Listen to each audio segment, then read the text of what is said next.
right now. Pittsburgh's best sports show is about to begin. Call us or tweet us. We've got things to talk about on the Ireland Contracting Nightly Sports Call. All right, thanks a lot, and thank you for tuning into the Ireland Contracting Nightly Sports. I'm Rich Walsh. I'll be joined by Chris Mueller in a matter of moments at the 93.7 The Fan Cam. We are taking your phone calls tonight at 412-575-2600 as the number. So give us a call, get on the line. We have a lot to talk about. By the way, Chris, I just came back from the In the Pocket event, Charlie Batch's event, and another amazing event over at the Distillery, which is over by Station Square over there on the south side. This cool complex, cool event. I know they raised over $200,000 for the Best of the Batch Foundation, which was amazing.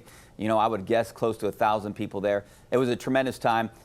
You know, the people that didn't make it this year, I would encourage you to go to the event next year. Hear, hear. Very good to hear that big number for the Best of the Batch Foundation. And Rich, I'm guessing that majority of that was just a hobnob with you, potentially. And Pop. Pop was just there. Working over. Okay, Pop was there. Everyone was hobnobbing with Pop. I was just the sidekick saying hi. No, but a lot of the Steelers went. I saw Joey Porter Jr., James Harrison was there, and a bunch of other guys. So it was a tremendous event. He always puts together tremendous events, and the best part about it was how much money they raised for the Best of the Batch Foundation. So great job, Charlie.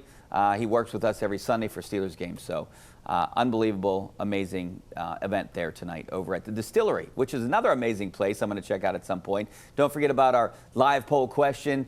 Penn West University, just scan that QR code in the right-hand corner of the screen. Is Pitt's loss to West Virginia concerning for the season? You know, I'm not even really into basketball yet. I'm still trying to follow the Pitt football season. That's where my heart is right now. But yeah, it's a tough loss. Chris, losing to West Virginia like they did because they were getting some momentum, both 3-0 teams there. But I think if you lose games like this, you want to lose them early, not in the middle of the season or not late. Well, Pitt, like just about every team now in college basketball, especially a tier down from the Blue Bloods, is integrating multiple new players, transfers, freshmen into that roster, into that starting rotation, or just into that overall playing rotation. You know, they bring back Brandon Cummings and Cam Corrin, but there's just not a ton of continuity as far as guys who regularly played a lot of minutes last year. And so I think especially in road environments, you're going to have games like this where, quite honestly, I thought Pitt came out reasonably hot. Cunningham, Witherspoon, Cunningham. Yeah. Witherspoon comes out 4 for 4. He's making shots. He's feeling good about himself. They're feeling good. And then suddenly the bottom falls out because they're on the road. And I think it just takes a different level of kind of experience and focus unless you're talking about super elite talent at every position. Pitt doesn't have that. They have a really good top 10 recruiting class that they've inked for next year, but this is going to be a team that I think Jeff Capel said it right there in the clip that you guys played in sports before we started tonight. He knows they need to get better, but it's game 4 of the season. I believe you will recall there was a blowout early in the year last year going the other way, if memory serves me correctly. So this is just what happens in these games. I'm not concerned about it at all. If I were voting in that poll question at the bottom, I would emphatically vote no. Yeah. I think Pitt's got an uphill battle this year, but this is not a concerning loss in and of itself. You know, this is what happens when you have to start over again. I mean, Robert Morris is doing it with all new starters. Pitt has new guys in there, and this is what's going to happen every year if they continue to lose guys and have to replace guys and start building a team together. But I think they'll be fine. It's earlier in the year. I want to see them, you know, talk to me in about a month, maybe a month and a half. I'm just trying to imagine being like a 15-year-old kid who started really getting into sports in like the last couple of years and trying to explain to that kid, oh, no. When Jamie Dixon coached this team, they had dudes who felt like they had been there for about 4 decades. James Robinson, I believe, played since the 1950s for Pitt as their point guard.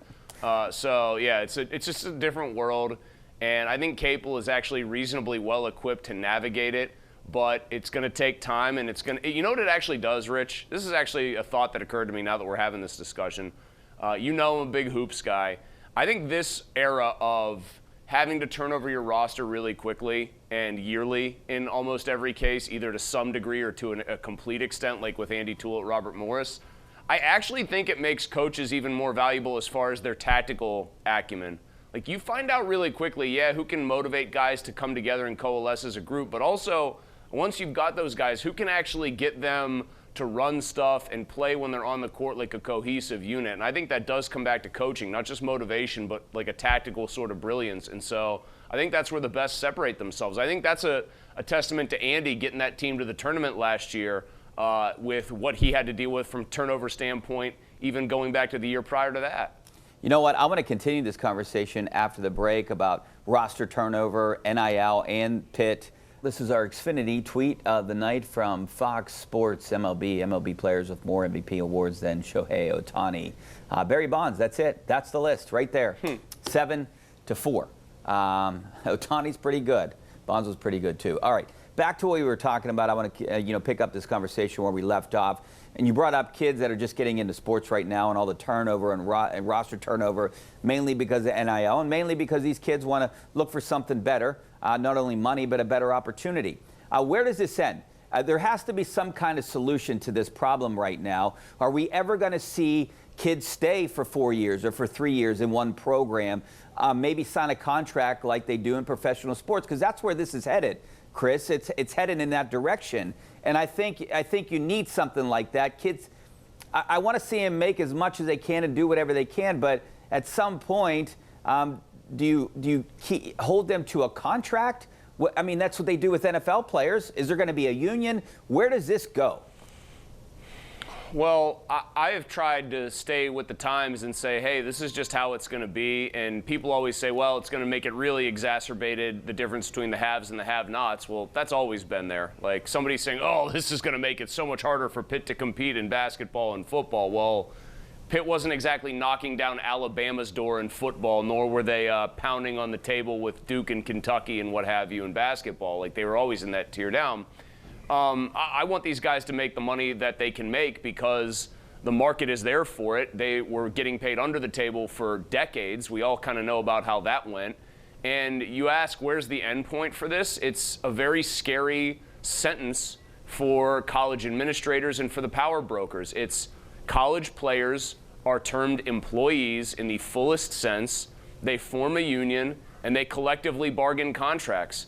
But the large sort of web of power in college sports, I think, would fight that tooth and nail. But if people want this to stop, quote unquote, feeling like the Wild West, that's the way to do it. And then you lock somebody in for like a 2-year contract. And then, okay, after 2 years, we can all decide about how we want to do this for the next 2 years. That would be, in my opinion, Rich, the only way to ever get something tangible done here is to just acknowledge that major college football and major college basketball are professional sports and treat them as such. Yeah, they should do that. And switching to Pitt football, because we're going to be asking this question probably in a few months from now, what is Mason Heichel going to do?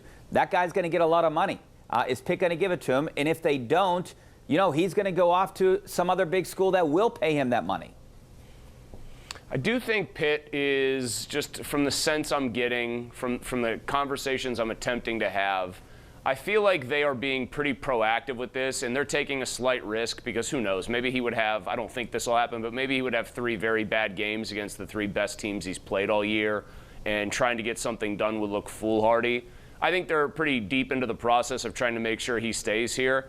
If he's really good, and they run out the table here and go 10-2, I think they're going to make the playoff whether they get boxed out of the ACC title game or not.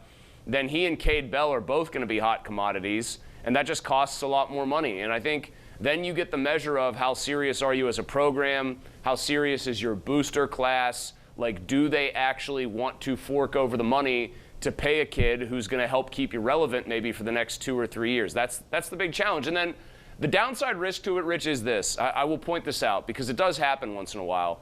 You end up maybe with a case of like a Penn State where they forked over a lot of money for that roster this year, and what's it gotten them? How many losses in a row now after 3-0 to start the season? 5, 6? Like they're the laughingstock in many ways of college football. They're paying James Franklin a lot of money to go away. There is at least probably one other team that was projected to make the playoff that spent a lot on its roster that's not going to get there. And so there is a downside risk, but that's also the cost of doing business in these sports now. And I think you either want to pay that cost or you decide you're going to exist in a different tier than the real power brokers and power centers of the sport. Yeah, it also doesn't work out for individual players. Might not be a fit in that system. I mean, you look at Eli Holstein coming here. It just didn't work out, and he's going to be moving Rich, on. I'll give you this one. Here's another one of a team that's it's not a local team, but I'll just tell you what I mean. Jaden Ott is a running back who went over to Oklahoma. They're a really good team. I think Oklahoma's going to beat Alabama this weekend. I think, Mulsey upset call here. Alabama can't run the ball or defend the run. Shh, don't tell anyone.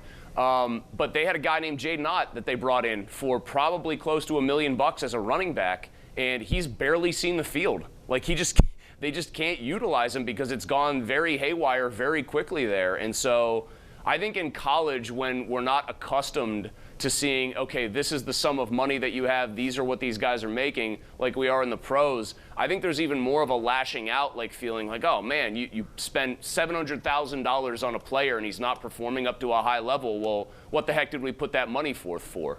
So you brought up, a possible scenario, and I don't know if this would help Pitt or hurt Pitt or what. The fact is that they could go 3-0. Boxed out of the ACC championship game, correct? And if that happens, I think they would have a better chance of getting into the playoffs going 3-0 and losing in the ACC championship game than not even making it. So you're saying not even making it would be better for them than going there and losing and having 3 losses? I mean, I'm asking you, I think potentially looking at the scenario, you go there and you lose, now you have 3 losses, that's going to be a tough It'd be tough to put them in there. The bigger problem for Pitt would be the team that they would lose to if they went in at 10-2 on a roll, having won 8 in a row, having beaten Notre Dame, having beaten Georgia Tech, having beaten Miami, even though Miami's doing their usual swoon. The team that they would lose to in that scenario would almost certainly be a pretty unimpressive opponent. It would not look from an eye test perspective like Virginia, Pitt should lose that right? game. It would be like a Virginia. I mean, Virginia's on their backup quarterback right now. Duke is a team that can score, but they can't play defense, even though they have Manny Diaz. And they might go in there if they somehow drag themselves in. Losing to them would look horrible. I do think it's a day. Well, Louisville's a little bit better, but yeah, I mean, that would be a second loss to Louisville. How could you put Pitt in if they lose to the same team twice in a year? I guess my point is, if you run out the table and you beat Notre Dame, that's going to vault you into about the top 15 of the CFP. You beat Georgia Tech and then maybe hope that they end up beating Georgia and figure out a way to bolster their resume. You're going to be near the top 10. You beat Miami, you're not going down. And so even though the ACC champion would theoretically get in as a highly ranked group, you get boxed out of that. Even though the ACC champion would get in as a top 5 conference champions as far as rank goes, I think Pitt would have a resume as an at-large that you would be very hard-pressed to ignore. They'd be a 10 or 11 seed, but I think they would get in that scenario because beating Notre Dame is no kind of small potatoes feat here, nor is beating Georgia Tech or Miami. And you'd have to look at what they did at the back end of the schedule.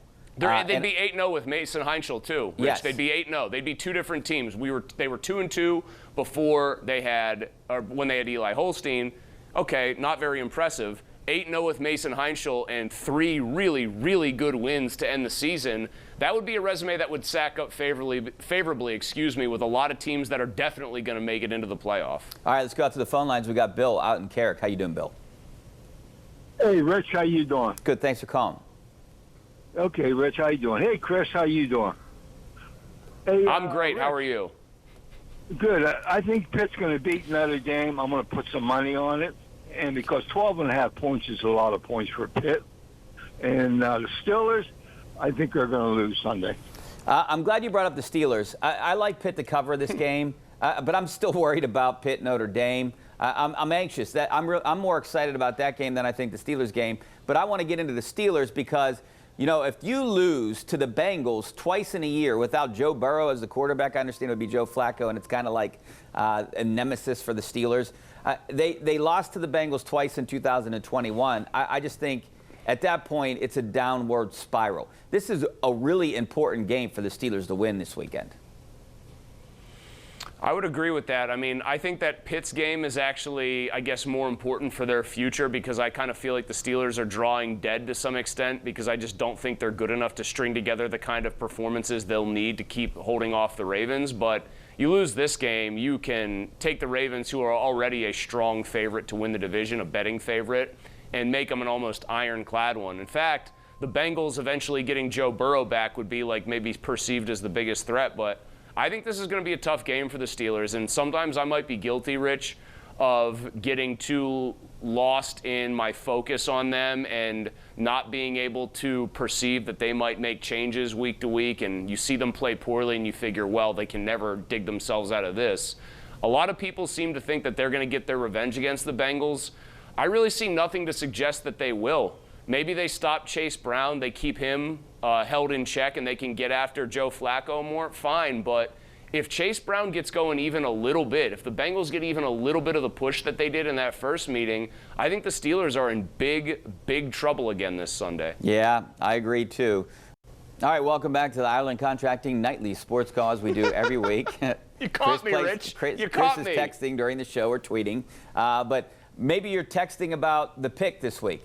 Hopefully, Pony did not pick the Steelers because that's the biggest hex in the world, but I think the Steelers do win this game. I do think it's going to be a shootout. I mean, it has to be, right? That's what it's going to say on paper. The Bengals have given up 38 points, the last 3 games. I think the Steelers can score points. You would think Pat Freiermuth is going to have a big game because he always does against Cincinnati. I like the Steelers in this game. I know they're 5.5-point favorite. I don't know if they cover, but I think they win this one. I've got bad news, Rich. When Pony had to get his nipples pierced because he ran his mouth and then said something about it on Twitter, he predicted the exact same score that he predicted for this game. 38-3 Steelers win. So he has rolled the dice on that again, though he has not put a bodily piercing on the line. He should. He should, because it would be, he's not going to lose twice. I definitely don't feel great about the Steelers covering. I am very on the fence about whether they'll win. So I guess you'll have to tune into tomorrow's PM team to get me actually on the record making a pick. But right now it's Bengals plus 5.5. Pitt, Notre Dame, real quick. Pitt covers, but probably doesn't win. All right. Thanks a lot, Chris. And if you want to get your opinion heard, don't forget to tune in to the Ireland Contracting Nightly Sports Call tonight at 10:35 on KDKA+. So give us a call at 412-575-2600. We do it every night after the 10 o'clock news. For CBS News Pittsburgh, I'm Rich Walsh.